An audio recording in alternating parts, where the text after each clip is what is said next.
दोस्तों, statue of unity Bharat के गुजरात राज्य में नर्मदा नदी के किनारे बनी सरदार वल्लभ भाई पटेल की एक विशाल प्रतिमा है, जो दुनिया की सबसे प्रसिद्ध मूर्तियों में से एक है।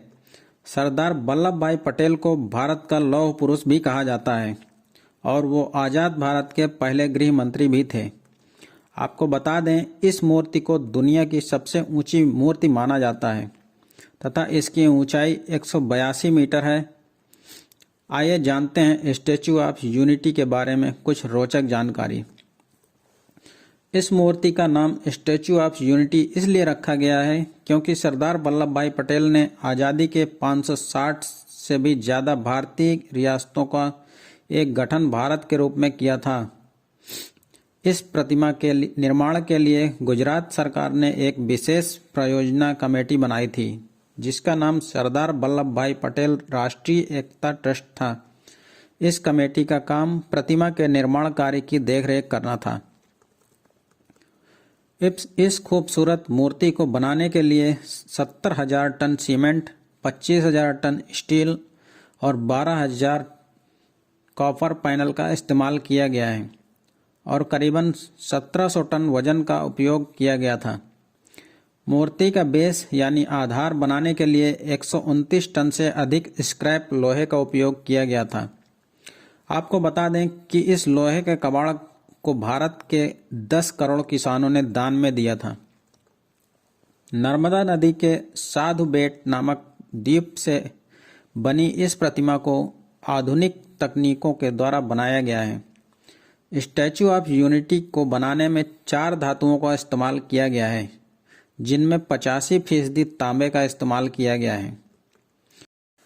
जैसे जैसे मूर्ति की उम्र बढ़ेगी, वैसे वैसे इसके रंग में भी बदलाव देखने को मिलेगा। बता दें, कांस्य धातु का समय बढ़ने की प्रक्रिया के कारण स्टैच्यू ऑफ यूनिटी कांस्य रंग से हरे रंग में बदल जाएगी। इस रासायनिक प्रक्रिया को ऑक्सीकरण कहते हैं। स्टैच्यू ऑफ लिबर्टी भी 30 साल के बाद अपने ओरिजिनल रंग यानी भूरे रंग से हरे रंग में बदल गई है। स्टैच्यू ऑफ यूनिटी अमेरिका के स्टैच्यू ऑफ लिबर्टी से 2 गुनी लंबी है और ब्राजील की क्रिस्ट दी रिडीमर से 5 गुना। स्टैच्यू ऑफ लिबर्टी की लंबाई 93 मीटर है, जबकि स्टैच्यू ऑफ यूनिटी 182 मीटर है। यह प्रतिमा गुजरात के नर्मदा नदी पर स्थित सरदार सरोवर डैम से 3.5 किलोमीटर की दूरी पर है। स्टैच्यू ऑफ यूनिटी की लंबाई इतनी ज़्यादा है कि इसे 7 किलोमीटर की दूरी से भी देखा जा सकता है।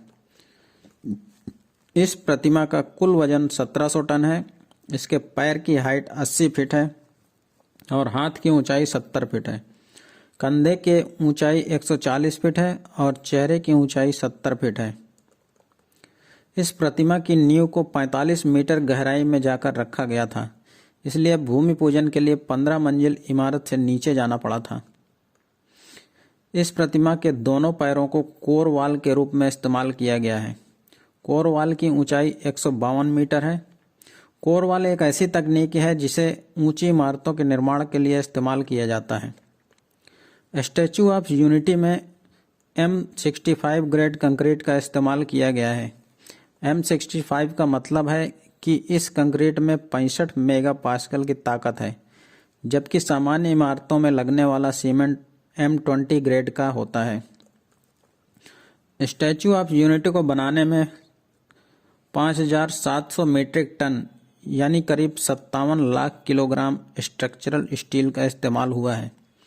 साथ ही इसमें 18,500 मीट्रिक टन छड़ भी लगा हुआ है। प्रतिमा को बनाने में 2 करोड़ 25 लाख किलोग्राम सीमेंट का इस्तेमाल किया गया है। इस प्रतिमा को बनाने में 12,000 पीतल के पैनल का इस्तेमाल किया गया है, जिसका वजन 1850 टन है। पीतल के ये पैनल चीन से बनकर आए हैं। स्टैच्यू ऑफ यूनिटी का निर्माण लार्सन एंड टर्बो कंपनी ने राम व सुतार की देखरेख में किया है, जो कि एक भारतीय मूर्तिकार हैं, जिन्हें भारत सरकार ने 1999 में पद्मश्री और 2016 में पद्म भूषण से सम्मानित किया था। प्रतिमा के निर्माण में 250 इंजीनियर और 4,000 से ज़्यादा मजदूरों ने 2 शिफ्ट में काम किया था। स्टैच्यू ऑफ यूनिटी के निर्माण के लिए भारतीय मजदूरों के साथ साथ चीन के मजदूरों ने भी काम किया है। चीन के 200 कर्मचारियों स्टैच्यू ऑफ यूनिटी के निर्माण में जुड़े थे। इसके निर्माण में 33 महीने का वक्त लगा था और प्रतिमा का उद्घाटन भारत के प्रधानमंत्री नरेंद्र मोदी ने 31 अक्टूबर 2018 को सरदार वल्लभ भाई पटेल के 143वीं वर्षगांठ पर किया था। उद्घाटन के बाद विश्व की सबसे ऊंची मूर्ति का रिकॉर्ड स्टैच्यू ऑफ यूनिटी के पास है।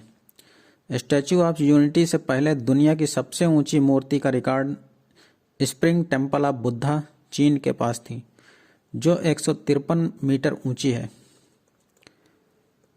यह प्रतिमा 180 किलोमीटर की तेज हवा में भी स्थिर खड़ी रह सकती है और 6.5 तीव्रता की भूकंप को भी सहन कर सकती है। भूकंप से बचाने के लिए प्रतिमा में डक्टाइल डिटेलिंग भी की गई है। इस प्रतिमा में लिफ्ट भी लगाई गई है। ये लिफ्ट स्टैच्यू ऑफ यूनिटी के ऊपरी हिस्से तक जाती है और वहां से नर्मदा नदी का नज़ारा देखा जा सकता है। स्टैच्यू ऑफ यूनिटी के साथ यहाँ एक म्यूजियम भी है, जहाँ पर सरदार वल्लभ भाई पटेल के विभिन्न भूमिकाओं के बारे में जानकारी दी जाती है। प्रतिमा के ऊपरी हिस्से में एक हॉल भी है, जिसमें एक बार में 200 लोग समा सकते हैं। इस प्रतिमा के साथ साथ 250 एकड़ में एक वैली ऑफ फ्लावर बनाया गया है। वैली ऑफ फ्लावर में 100 से भी ज़्यादा प्रकार के फूल के पौधे लगाए गए हैं। दोस्तों, आपको यह वीडियो कैसी लगी कृपया कमेंट करके हमें बताएं तथा इसे लाइक करें व चैनल को सब्सक्राइब करना ना भूलें। धन्यवाद।